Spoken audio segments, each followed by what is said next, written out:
જય માતાજી, જય ભવાનાથ. કેમ છે બધાને? તો હાલો આપણે છે આજે ખારીસિંગનો પ્રોગ્રામ. તો જો આપણે બી લઈ લીધા છે અને અહીંયા આપણે પાણી ઉકળવા લીધું છે અને હાલો હવે બેને ઉકાળ નાખવાના છે. આમાં નાખીને અને 10 મિનિટ આપણે ઉકાળવા દેવાના છે. તો જો આપણા બી અસલ મસાલા ઉકળી ગયા છે, થોડાક બફાઈ ગયા છે, 10 મિનિટ થઈ ગઈ છે.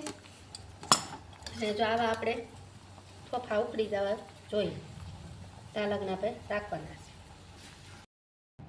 તો પાણી શું છે બધું નીતરી જાય.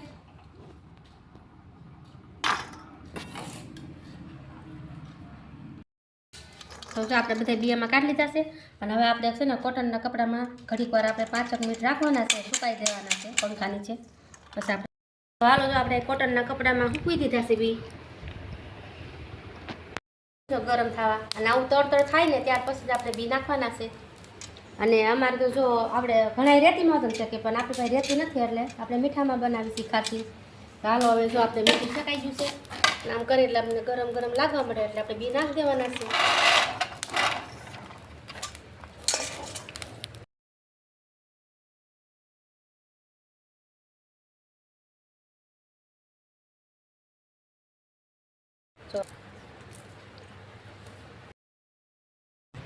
તો આપણે આમાં છે ને સાઈ નાખવાનું છે.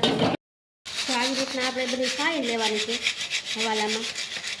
હાલો જો આવું બધું મીઠું ને ભૂકું ને જાય છે ને તમારી બધું નીકળી જાય.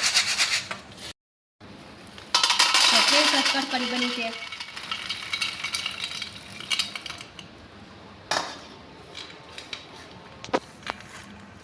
તો આવી જાઓ મારી બધા ખાસીંગ ખાવા. અને કેવી લાગી ખાસીંગનો વિડીયો મારો કેવો લાગ્યો તો લાઈક શેર ને સબસ્ક્રાઈબ ને કમેન્ટ કરવાનું ભૂલતા નહીં.